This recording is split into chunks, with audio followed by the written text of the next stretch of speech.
So many people joining us. I'm Lucy Jordan. I'm associate professor here in the Department of Social Work and Social Administration, and I'm also one of the co-directors of the Sustainable and Social Innovation Leadership Program, or SSILP, which is a new initiative, a joint partnership between the department and UBS to help, to help raise up the capacity, but also learn with, emerging talent in the nonprofit sector here in Hong Kong, as well as across the Greater Bay Area, where we'll be expanding over the 5-year partnership that we'll have coming up from 23, I guess, to 28. It's 5 years. It's amazing to think about 2028. If I think about 5 years ago, that's innovation for you. So today we're going to be talking about social innovation, and we have a few speakers here that are joining us. Sorry, my WhatsApp is going crazy about various things, so I lost my my lead and introduction that I need to go back to.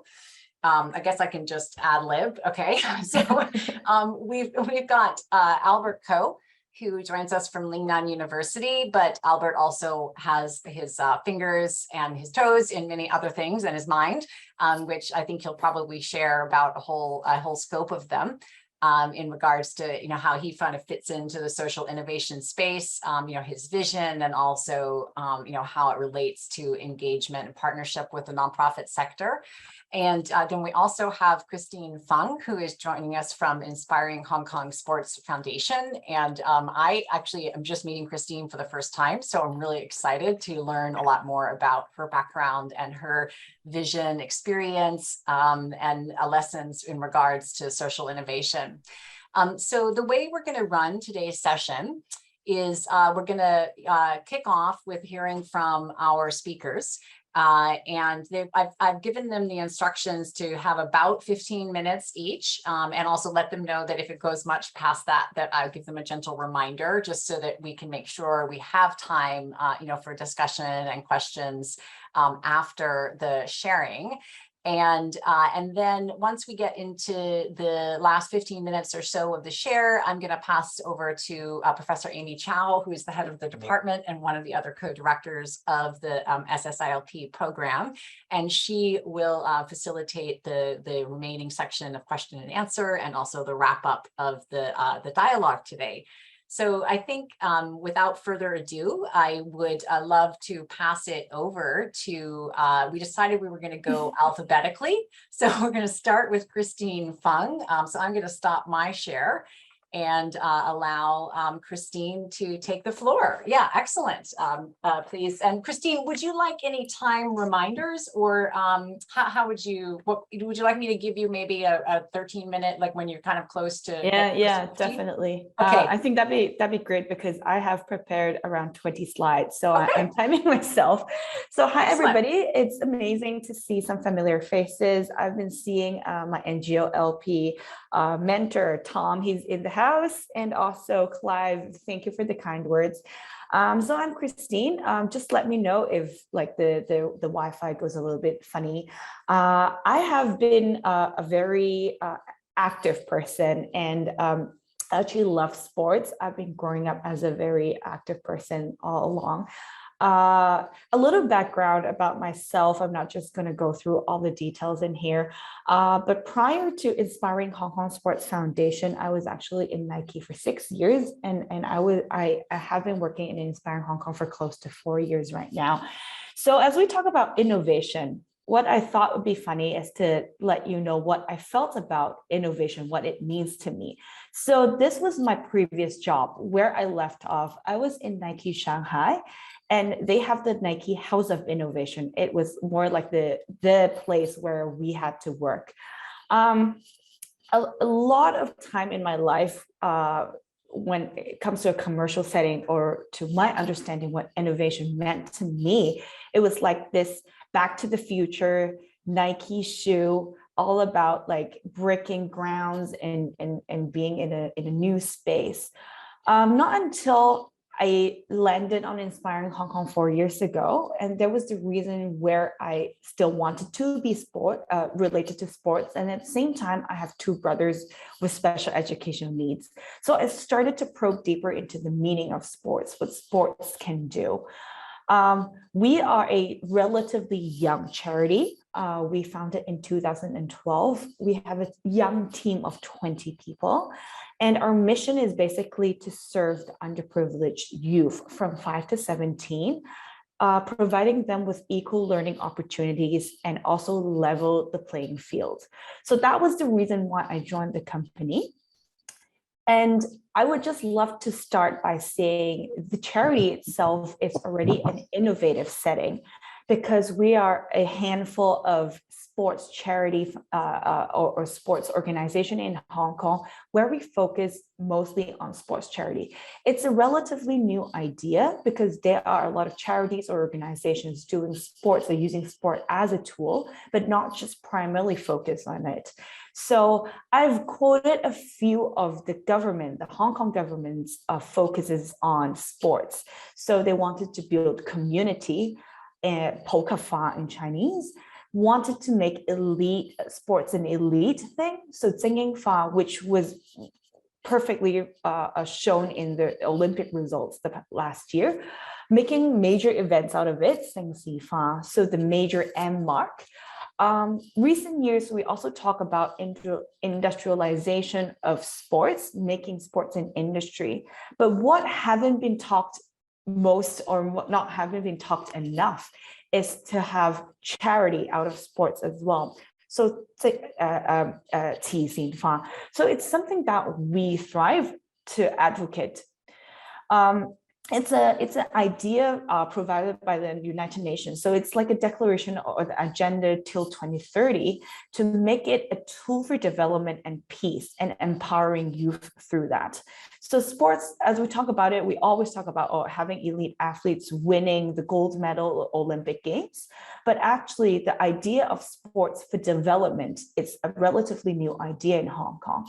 So to begin with, going into a sports charity itself is already an innovative ground for me. And it was very, very interesting for me to hear from our leadership when I first joined the company. Our exit plan is actually to close the charity. If we were a business, we want to be out of business. By that, because the government or everybody is already doing sports. There isn't like social problems that we need to tackle. So for us, our ultimate plan is actually not to have the charity anymore because we don't need it. So as I say about that, well, the issue still exists. And I'd like to clarify, sports is mainly what we do, and the context of sports haven't been changed. In like science terms, it's more like a controlled variable because the sports that we do, the basketball games, the baseball games, the rope skipping, or the karate games is still as what we know as we were younger, say 30 years ago. We still play by the same rules. We're not trying to gamify sports in here either. So if sports itself is the old, boring sports that we have already been doing, what's new? What's innovative to that? So for my 2 cents, what I'm sharing today, think about program remodeling. How are we trying to stitch some of the new ideas together? And think about crossovers. I struggle a little bit using crossover or partnership, but at last I wanted to use crossover, but I'm going to start by talking about like remodeling. So I'm going to showcase some of the ideas that my charity have been doing and I have been trying to break new grounds on. So some of the new models where we started to bring elderly and also youth together, we thought it's a new test bed where it's not just focusing on youth and also a first extensive intergeneration program using sports as a platform. So it's one of the showcase where we want to bring in elderly to improve communication with youth. And it also tackles some of the problems such as the older generation, the older population spiking up. And secondly, it's also a model where it was the winning project where I did with NGOLP in 2020. So we wanted to put caretakers together with youth with special educational needs. So we know the social problem exists about youth not being active, being inactive, and also caretakers being too stressed. But at the same time, we've never imagined putting together these groups together. So it's like a co-learning project. The project is called Co-Adventure because it's co-learning, and also ADD as in ADHD kids. So it's more like a pilot project utilizing a new model where it's a 4-month sports training. They co-learn. At the same time, there are separated classes where kids go for Muay Thai, just exercise the energy out. At the same time, the caretakers would do yoga, meditation in another room.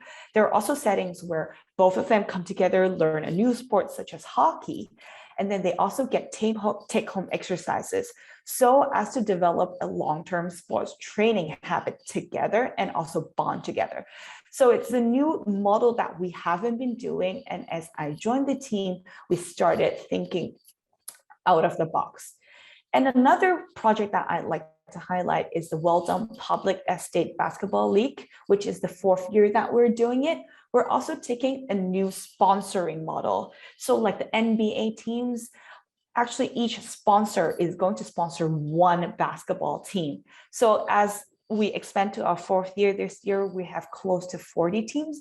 UBS is also a very dear sponsor to us. So they have sponsored a female team and also a male team. Conventionally, we only have one sponsor sponsoring one project. So for a change, there's some sponsoring model that we have shuffled around. And I think there's another model that's very interesting for us to think about as well. We talk about youth doing sports, but what if we talk to the people who actually have a role shadowing effect or actually influences youth the most, which is their parents. And if their parents are not at home, where are they at? They're actually in office.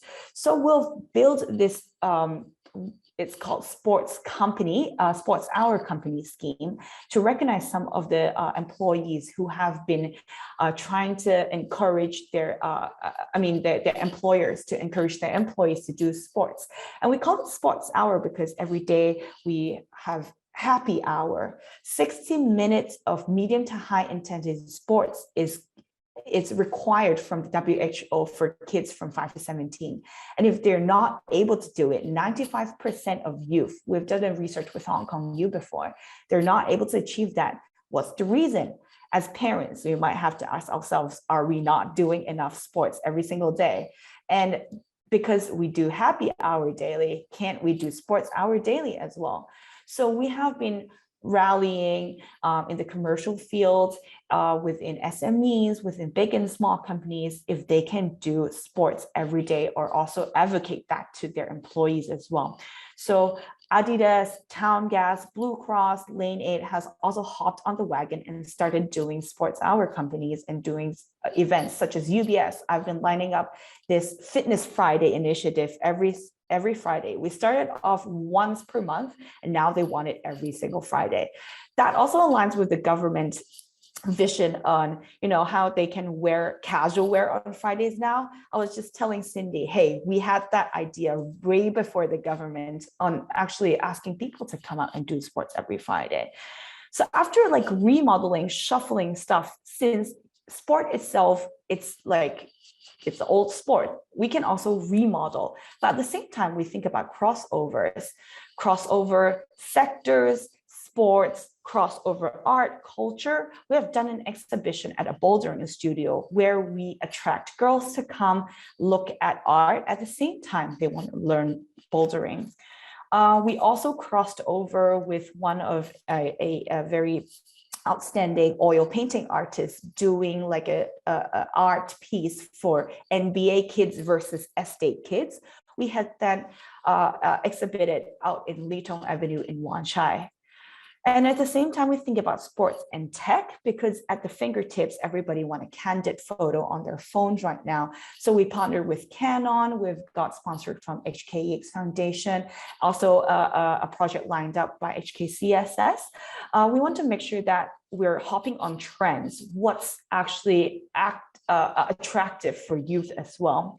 And of course, esports as the next trend. We also did like an esports tournament for kids too. We talk about ESG all the time right now. So environmental stuff, how can we cross over sports with that? So as a byproduct, there are a lot of new ideas coming out. Upcycling water bottles as like weight training equipment, if they can play dodgeball at home using old carton boxes. So another mindset of thinking about what to cross over. And last but not least, I'd like to talk about like how COVID has changed us, how sports can cross over COVID, because the term COVIDicity has been coming up. How are people recovering from COVID in subdivided flats as well? So down the pipeline, we have quite a lot of programs that are hopping on trends. What are needed? What are the new social issues that has arisen? There's a new project where we have come up with a new name called The Biggest Loser, which is to lose weight after COVIDicity. So in Chinese, it's ga ga gam gam. It's like a punchline where we're hopping on the plus and the minus too. So as just a really short wrap up, my 2 cents actually being in a social sector for almost 3 years, social innovation for us, especially for youth social servicing, I'd like to just sum up with 3 themes. We want to make sure the target is right. The target is, say, it's a new target. Is it a niche group? Is it an underserved group, or is it to mass? Make sure that we are laser focused on the group itself as we think about what project to deliver. And secondly is talking about trends. So as a lot of people talk about, think about NGOs, oh, they're old, the communication would be more backwards, it's not innovative enough, it's not fun, but I don't believe in that. It can also be creative, it can also be fun and timely. Do we know what our target care about, where they shop, where they go, where they live as well? So Lucy, it's just the last slide. Yeah, I was gonna say, so you can take 3 to 5 more minutes. All right, fine. Yeah, awesome. Yeah. So if esports new trend, are we hopping on that as well? If SEN kids being diagnosed for like 200% increase for the past 10 years, if it's something that we should care about, if it's something that we should start working towards. Third of all, I think the T would be to test the models as we do remodeling, if we do reformatting, make sure that we're taking on an agile approach, quick on our feet, don't be afraid to fail. For example, the SEN kid model, the co-adventure project, we didn't know if it would work. Just separating caretakers and putting kids separately or putting them together. We're happy that after 2 years, it has been a really successful model. And we want to take that and replicate it to other kids with SEN, because within the spectrum, there are actually 8 kinds of special educational needs. ADHD is just one of it. So we're super excited after 2 years of like a pilot project, then we can replicate the model. So testing model, testing formats, reviewing it, updating it would probably be one of the keys on how innovation works for us in a social realm. So I'm happy to take some questions. I'm also really excited and thankful to be sharing what we have been doing today. And as a personal level, I wouldn't say I'm a most innovative person, but I'm a very adventurous person. So having that as a first step, I think it's also very important to just create innovative projects. Thank you very much for the time. And I'll pass it back to Lucy, and then can't wait to hear from Albert as well. Excellent. Thank you, Christine. Yeah, it's really interesting, and it is very inspiring, actually. I agree.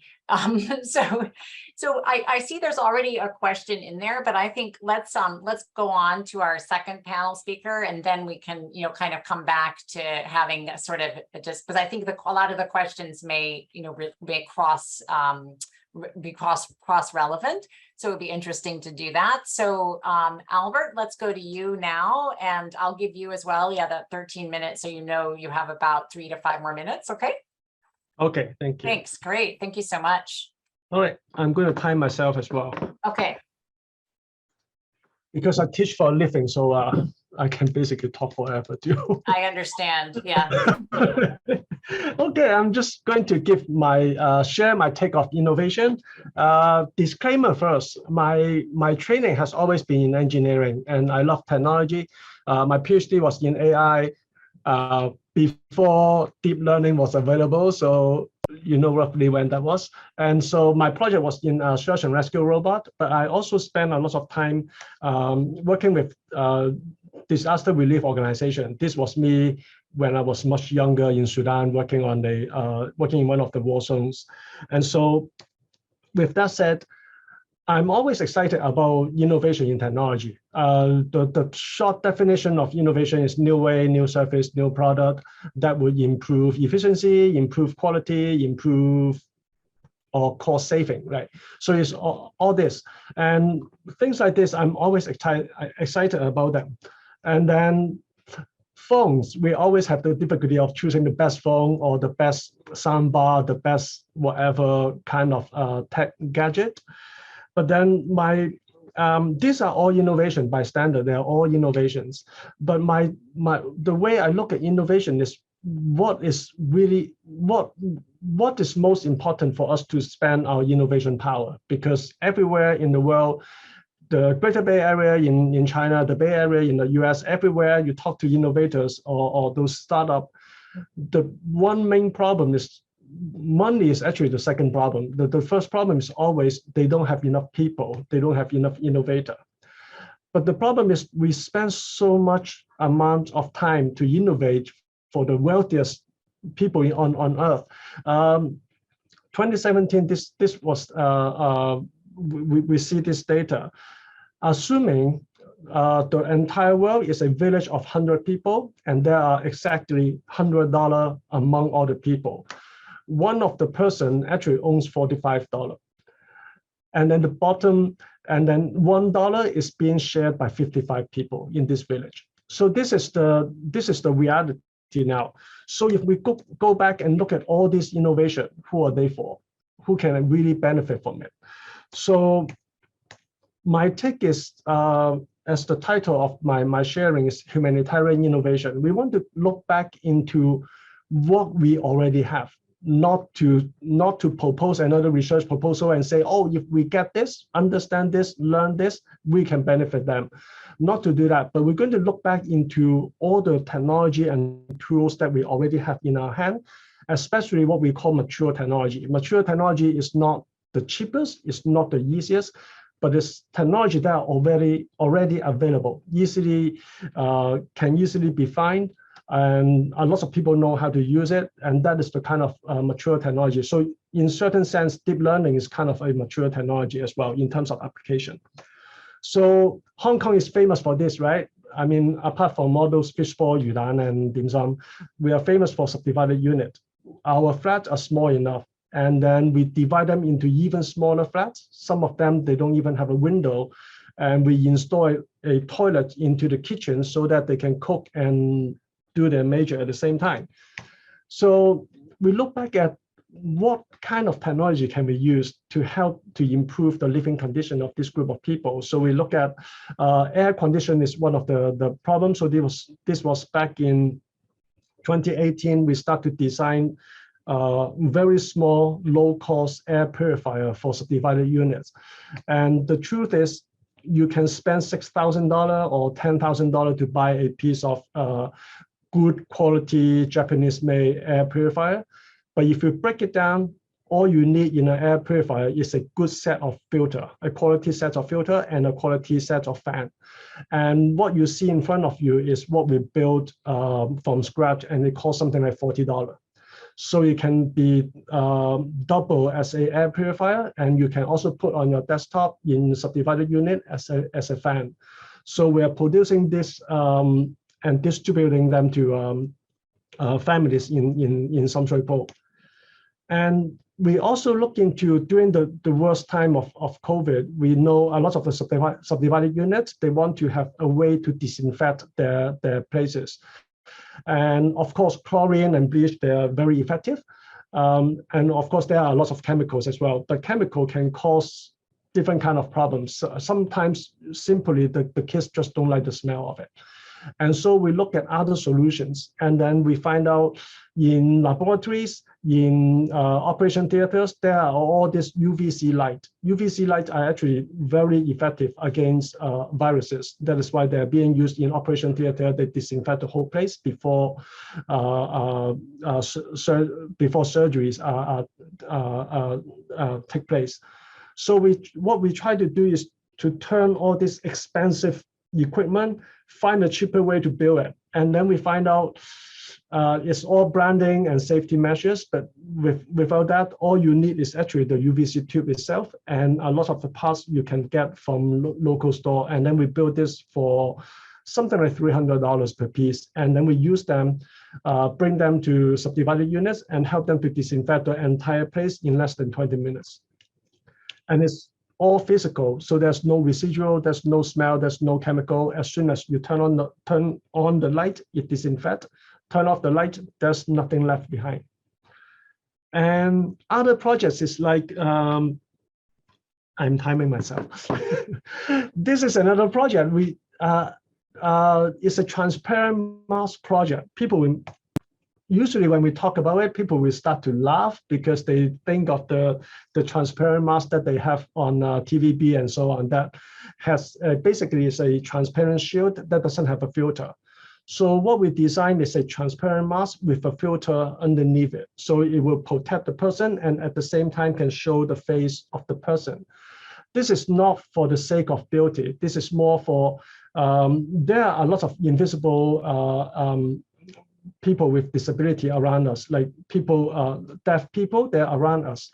And what we thought is deaf people, they cannot hear. But the truth is 70% of them, they can actually hear, but they cannot hear very clearly. So by hearing a little bit, plus reading our lips, they can totally understand us. But because of COVID, we all have a mask, so the world becomes silent to them. So this is why we designed this transparent mask with Deaf Association, and we have already distributed 14,000 pieces to schools, to deaf communities already in Hong Kong. So all this, until now, I have not talked about any high-tech stuff at all. What you need to know to design and build that transparent mask is the same as a swimming goggle. And what you need to build to this, what you need to know to build a UVC light is very basic, positive, negative, just connect them following the color code, and you will know you can easily build one. So, and we actually open source everything, the schematic, the 3D print parts. Well, we open source and put them all online for other countries to use. And these are some of the other projects that are very good example of humanitarian innovation. They don't require high technology, like baby incubators in rural area. Some area you need to keep babies warm in the hospital. In some other places you need to keep the baby cool in the environment. So those kind of things are very basic. Sensor and heater, sensor and fan. It's extremely easy. Any of the engineering students in Hong Kong now, they can easily do it. And ventilator as well. These are some of the examples. MIT actually came up with a design. And of course, when we say MIT, it sounds like something very high tech, but in reality, it's just a pump and a valve that can control the amount of air going in and out. So other examples that we are also working on are like wheelchair. When you say, sometimes we share about the work we're doing. We say we're designing wheelchair, and then of course everyone is come up with the face, redesigning the wheel and things like that. But the reality is the kind of wheelchair that we use in Hong Kong, we want to design it as small as we can because it's more easier to maneuver in small space. But in rural area, a lot of time after flooding, especially because it's so muddy, you actually need a wheelchair with longer wheelbase in order to negotiate the terrain. So it's actually necessary to redesign wheelchair for rural areas. And the purpose and the way they use them is very different. Imagine in Cambodia, in Vietnam, a lot of the cities or villages, they every year they flood 1 or 2 months. So how can wheelchair users navigate their, go about their daily life?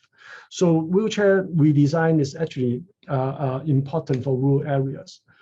And rural transportation as well. A lot of kids in Uganda, for example, it's not that they cannot afford school, or it's not that there are no school, it's just the schools are too far away. And sometimes many people's life can be saved if they can be delivered to the hospital early enough. And so rural transportation is another major challenge as well. So quick conclusion on my sharing is that the definition of innovation is very simple: to improve things, to make life better, to improve efficiency, and so on. But my belief is that innovation capacity in many ways is actually not infinite. So the amount of energy you spend here, you will not have enough to spend elsewhere. So I think inclusiveness is one, because every time when we talk about innovation, we think of the STEM people, we kind of feel like the non-STEM are not relevant. And I think the first thing that we need to do is to include this group of people. And the other dimension of inclusiveness is actually include the user as the part of the innovation in the innovation process. And I think that is very important for the way forward, and that would drive the way we spend our innovation power in the world. And lastly, I think purpose. What is the purpose of the innovation would be something very would be something that actually dictates the direction that we go. Are we going to design more Tesla? Are we going to design more iPhones and smartphones, whatever? Or are we going to look back into the technology that we already have in our hand and look back at the people not as wealthy as we are, and try to remember that 80% of the people are not as wealthy as we are. They never touch a laptop, they never have a smartphone, they are struggling for food, they are struggling for clean water. And I think if we can set right on where we spend our energy, that things will change for the better. Right. So yeah, that's my sharing. Back to Lucy.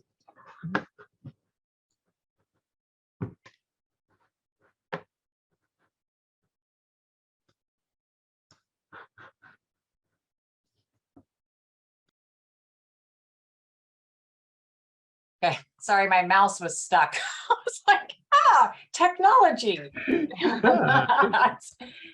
Excellent. Thank you both so much. And I'm really grateful that you kept to your time, because what happened last time was we really didn't have enough time once the discussion kind of got going. So I know there's already a few questions that have been put into the question chat. And I also want to give people a minute to be thinking a little bit about questions. I'm going to see if I can use my mouse properly. Okay, great, I can. And while you're just spending one moment, I want to just share this one slide. Because as you know, right, this is a partnership between the academics and also more, sort of practice side. So one of the tasks that we're doing is a rapid literature review about the topic, and just to sort of get the high level idea about the themes. And so what I heard a lot of both of you all thinking about and talking about is design thinking and social innovation. And I thought it was really interesting because it's from this kind of complementary perspective, right? With Albert, who has the engineering humanitarian background, but then so it's a lot about products, and how they kind of fit into that space, especially, but also trying to push, kind of the ethos as well in development. I think in humanitarian practices, and then with Christine is a lot about the program, the kind of programs you're developing and how that's pushing a lot of, including society, right? I thought that was a really interesting point you raised about kind of how this idea about this higher purpose and way of sports is perhaps not new, but it's new here, right, in sort of the local society. And so there's that was one of the things that really jumped out to me, was the element about design thinking and how it kind of manifests in very different ways depending on the field of practice, so to speak. So I just wanted to give that header a little bit about how well I think it fits in, with, one of the major themes, as we probably might, imagine in the literature review. But now let's see, Clive, would you like to follow up by asking some of the questions that you put in there to start off with? Yeah, sure. So Excellent. my question to Christine, because I am so impressed by the many innovations of Inspiring Hong Kong, like sports crossover arts, crossover environments. So I would like to know who comes up, how Inspiring Hong Kong comes up with so many different innovations. Do you have a specific team of innovation? Yeah, thanks, Clive, for the question. So jump back to a little bit in the context when I was still working at Nike. I had the privilege to actually visit their head office in Oregon. They had a space where they call it the innovation kitchen. So they cook up a storm in there. I wouldn't say we have an innovation kitchen here, but our team is actually very young. I'm actually second eldest staff in Inspiring Hong Kong. They're so young, so diverse. Their background comes from the arts background, some from philosophy. Some of them are from the science field. Actually, only a couple of us come from social work or social science. I come from a journalism background. So for us, when we come together, we do regular brainstorming sessions. We want to make sure that we are pushing each other, and we're also on top of news, on top of social issues. So our innovation kitchen would actually just be a meeting room, but on a timely basis. So we would come together as we do brainstorming. We must bring in a piece of news that you care about. You have emotions when you're reading it. And then we just throw out ideas. And as we brainstorm, you'd be surprised how a lot of seemingly different ideas would just come together and they would collide. So I think some brainstorming sessions are definitely underrated. So it's not really about how experienced the staff are. They're very young, they're very new, but they have a lot of ideas. So I think that counts for us. We definitely would love to have an innovation team. But at the same time, we have only one person as a fundraising, a proposal writing person. So it doesn't matter if I'm from the comms team, marketing team, or I'm from the program team, or even a finance team person. We just invite them in and we just talk the ideas through. That's, I think, how we do it. I think that's even better. Is the culture. Albert, would you like to respond to that question? I mean, again, I know the question was specifically directed at Christine, but I think it's kind of interesting, to think about what your perspective might be on that as well. Hi, can you share your question again? Yes, how about that? I was going to say, so the question, well, let me go back up there, was about whether you have an innovation team. Yeah, it's interesting. And then also I see Clive asked a question more specifically about kind of how you nurture innovation and how you teach the purpose of innovation with students. So maybe you could wrap those two together. Okay. Oh, good. So we can do some promotion. We have a master program in social entrepreneurship and innovation management. And we are actually working on a minor in humanitarian technology. Just to share a little bit of background, I work in Nanyang University. I graduated from Hong Kong U and worked there for a long time. But Nanyang University is the smallest in Hong Kong and has no technology, no engineering, no nothing. No, we don't even have proper science. So it's very challenging to introduce technology into it. But our belief is that in the innovation economy, in the technology-driven economy, we cannot allow our graduates to have no idea about technology. So we need to introduce a little bit more. And I think, go back to my belief of inclusiveness. I think if we can empower these liberal arts students to to innovate even in the technology area with the engineers, with social workers, with public health people. That would be a major contribution because we can make use of the innovation power from even the non-STEM people. So that was why the original idea, the motive that we have in our mind when we designed the humanitarian technology minor. Do we have an innovation team? They were not hired to innovate. They were hired to work, but we wish they work innovatively. And I think, so in a way, we don't really have a team that specialized in doing all this kind of work, but we always wish, one thing that I think is related to innovation is the interdiscipline collaboration, which we emphasize a lot. So in our team, we have engineer, science, art, designers. All the courses that we teach in our master program, we all teach them together. So you don't see one teacher for one course. You always see the 5 of us in every course. So I think that is very beneficial, especially we've been trying it for 4 years already. And a lot of new ideas come up from it. Like this morning, we were talking about how VR can be used for the well-being of elderly and for other applications as well. I would like to, I think it's an interesting question here from Rob Stewart, actually, about considering taking expensive product manufacturers and asking if, you know, if maybe they could be donate products or very, so I think this is an interesting question about resource development in general, right? So I also think that perhaps Christine could respond as well about this. And, but first let's come with the specific target of the question, more kind of about expensive products, right? But then Christine, I'm interested to hear about your, you know, sort of relationship, say with fundraising, donations, that kind of thing as well. So Albert, first, please. Yeah, the expensive product or the proper version. Yeah, we have. I haven't personally. I haven't approached all these big firms to ask for donation because most of my social workers friends, they have been asking, and there are actually a lot of success. But I can give one example that. Of why we are doing the redesign is that like the subdivided units, because the space is so tiny.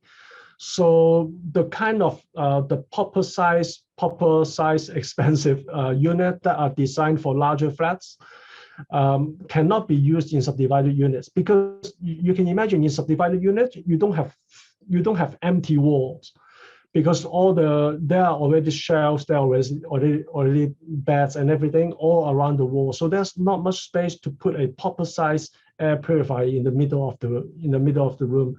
Instead, if we can redesign all this air purifier into smaller cubes, or to allow them to have 2 or 3 of these kind of cubes to put in different locations in the room, it will be more efficient, and it can be double as a fan as well. So that is something that we learned from our design workshop with the subdivided unit families. So yeah, some things. For example, the power bank that power the mini fan that we designed for them, that we ask for donation, because that is something clearly there's no point for us to redesign it. I think. Sorry, it's Rob here. Hi. Oh, please, Rob, go ahead. Yeah, look, I love the innovation on it, but I would bet you any money that a lot of these guys at some of the big manufacturers would be fascinated to see what you've done with their product idea and how you've adapted it.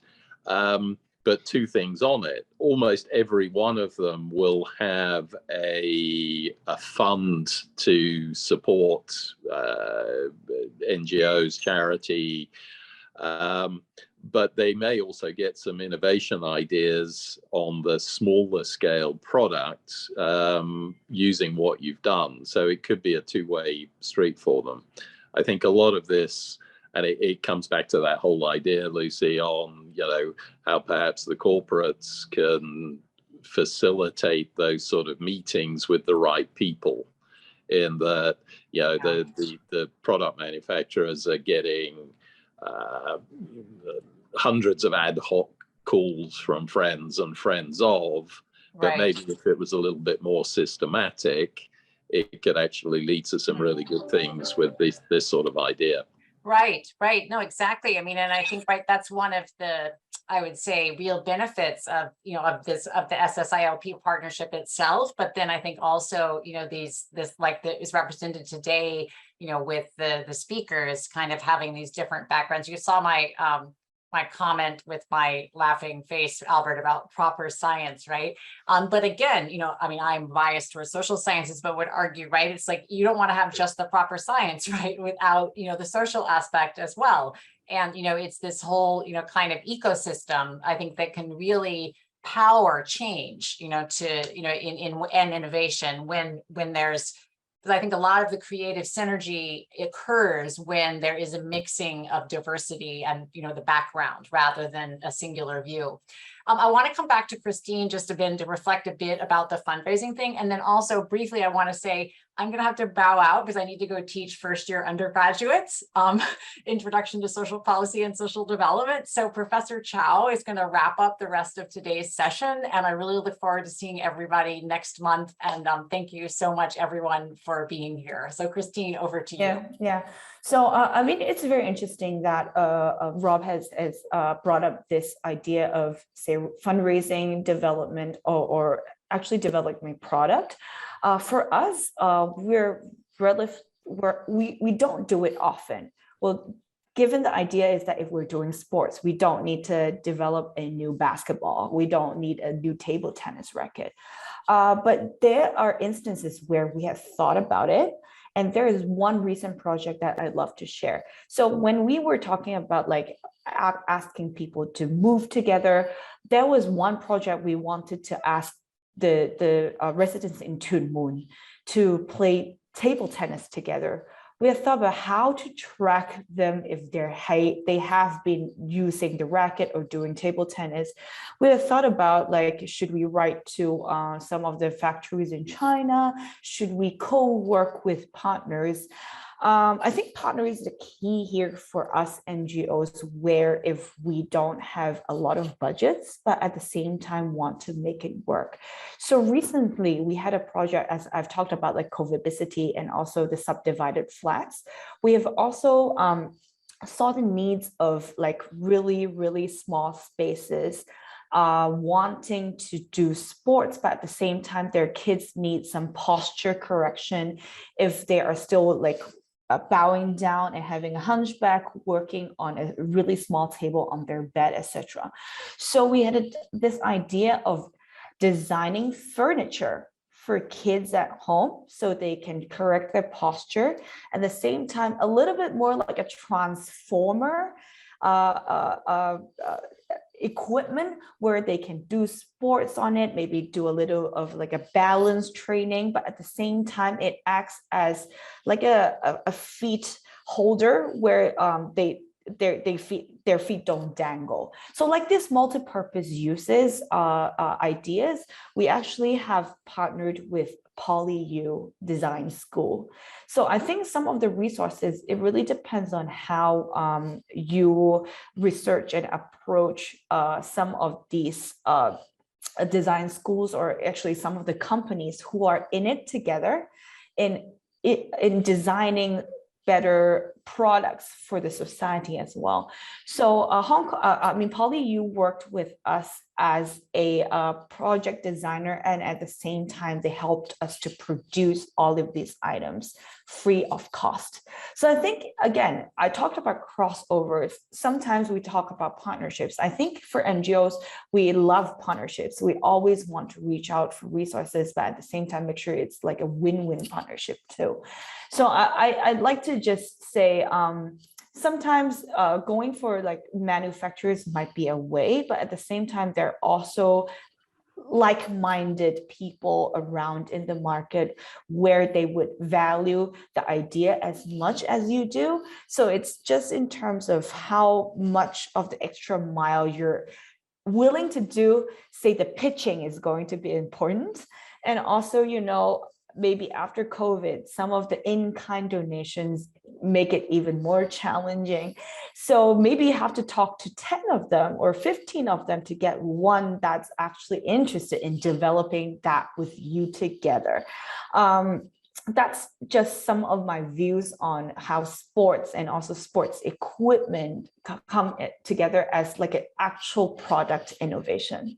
So back to Amy, I hope that answers a little bit of how we see that as well. Okay, so Rob, do you have any feedback to Christine and Albert ideas? Yeah, look, I like both of those, but I think like it's at the end of the day, it's all about finding the right people in big companies, and they're hard to find, and they don't particularly want to be found because they're, you know, they get a lot of these requests.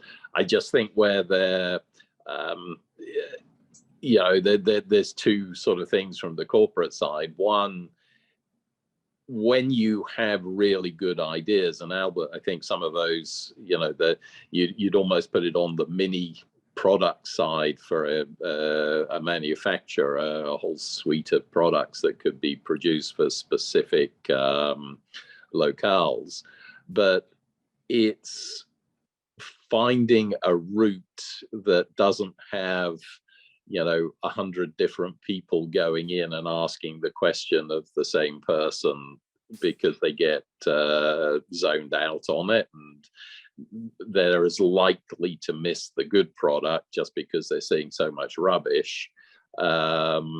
So coordinating maybe across different groups and that side of things, identifying who those key people in the manufacturers, corporates that you want to target are, and then going for it in a systematic way. Yeah. So thank you, Rob. I do think in future, our project will have other training program, and that should be a topic of how to coordinate, how to communicate, and to establish collaboration partners. That will be a very important topic. So we still have a few minutes. So any question, anything you want to ask? I would like to help Lawrence to raise a hand that he asked a question in the chat room, asking towards to Albert. What do you think about the social enterprise that innovate on business models to benefit bottom of pyramid or special needs? Well, thank you, Rose. Yeah. Thank you. Thank you, Rose. Yeah, I love the idea. I actually look into a lot of the inclusive business. We haven't talked a lot about inclusive business in Hong Kong. And I like the idea that inclusive business is not just to modify the business model, but actually to pivot to include the user as part of the supply chain. So especially in really developing countries, because we always, like, even I make fun about Tesla and all those innovation, but actually our product, they are, I mean, if we want to expand it to use it in developing countries, people over there, they cannot afford it either. The only possible way to supply them with what they need is actually to include them as part of the supply chain. So they also make a bit of income, and then they become part of the retailer, the supplier, the maintenance expert, and so on. That is how we could actually deliver some of the technology we designed to make it available for them. And that is something, I think there are a few organizations in the world that are actually talking a lot about inclusive business. Bob Payne is one of them. And actually the business is big. There are about 4 billion people who have not been reached by major corporates, major retail in the world. And the economy size is about 5 trillion. So it's actually a lot of money there. But it's just, instead of just selling them a product that they cannot afford, how to incorporate them in the whole chain so that they become part of the benefit from the revenue as well. Well, thank you, Albert. Any further question? So I have one in my mind. So while we are talking about the way to incubate innovation, but majority of the community, sometimes they are very comfortable with their comfort zone and do not want to move in innovation. And they also think that innovation costs a lot of energy, resources, and money. How are you going to pitch this model or this approach to those who are having a bit of reluctance in open mind in accepting innovation? You are quite successful. At least you change the value of this group. But in a larger population, do you have any tips to inspire us? I don't know. I learned from my experience in introducing technology in a liberal arts university where they don't have much training in STEM. I think it's the first step is make innovations sound like a friend so that it's not intimidating. Because I think by nature, all these people are innovative, because nowadays, if you want to stay away from the trend of innovation, try new things, you have to be extremely innovative to find excuses to stay away, especially when performance-based is everywhere across universities. So I think if we can introduce it in a way that they can take the bite-sized opportunity to innovate, eventually it will become a habit. So thank you, Albert. Yeah. Christine, do you have anything to inspire us? Not really, but I mean, I love the idea of Albert saying bite size. So usually people are fear of change. We don't want to change, even for the good, because we don't know what's ahead. But as long as we see changes, as we see some positive ideas coming out of it, then we're like, oh, that's not too scary. So even for us, I think it's so cliche to say, oh, just try it first and then let's see how it goes later. But I definitely agree with starting small, test it. I mean, it doesn't need to be like $1 million project. It can be like really small. Just test it with your family, test it with your friends. It's still considered an innovation. So starting with a smaller scale probably wouldn't scare people off in the first place. And always start with pilot groups, or just making sure that people are giving you feedbacks. Oh, if that doesn't work, scrap it, just start all over again. So always start small, and also follow what your passion or what means something to you, I guess. If you believe in that, if you really want to push some changes, in some sense, I always believe you should be emotionally attached to something. So exactly. So if, I don't know, like video games is your passion, maybe start like innovating from that pipeline. Then it's something that you're familiar with. And then from there, you can expand into other fields or other ideas that's spinning off from what you're familiar with. So I guess that's also like one of the ways how we should work if we're like stepping our feet into a brand new idea, brand new world, and you're afraid of that, start small and start with something that we're familiar with. So I do buy your idea of bite size. So in order not to overload everyone with a lot of ideas today, probably we can entertain one more question and then we can end today's session. Any special roundup question that you want to put it up?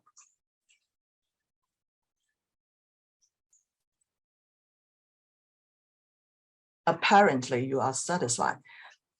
So maybe let me have a final thought about today's sharing. I'm really eye-opening with the two speakers.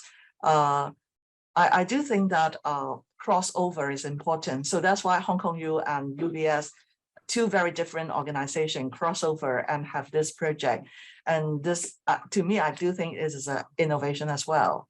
And learn from the two speakers.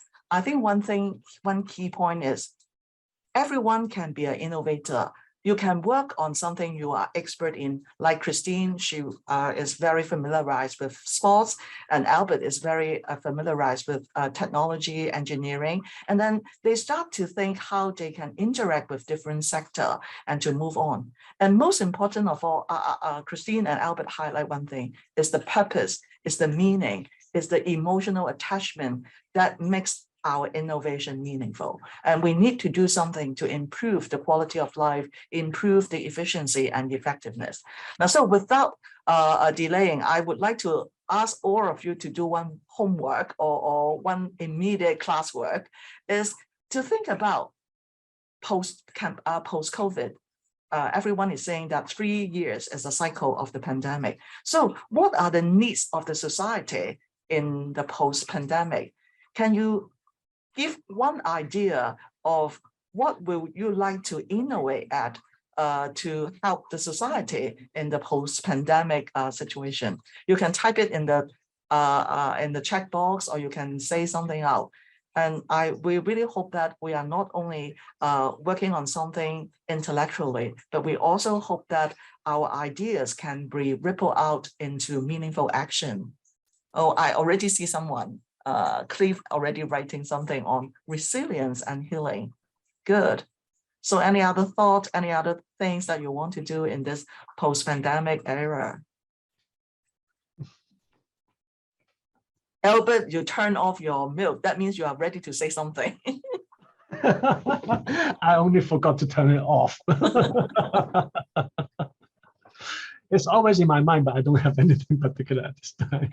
We have more topics talking about empathy, how to be more understanding the needs of others. And also James also had like housing, matching skills, company needs. Thank you. Mental health, yeah, these are all important topics. So let's work together to build a better world for our community, and bear in mind, we are all potential innovator. So don't waste your potential, start to learn from them, have brainstorming ideas, read the news with sensitivity, and then don't have a big ambition, start with small thing. And hopefully we can make a small change and then ripple out to a bigger change. So thank you all for joining today's session. We will still have another Lunchy seminars in future. We will let you know about the content. Thank you, the two speakers. Let's join me to give a round of applause to Christine and Albert for the very inspiring talks. Thank you. Thank you, Amy. Thank you. Thank you.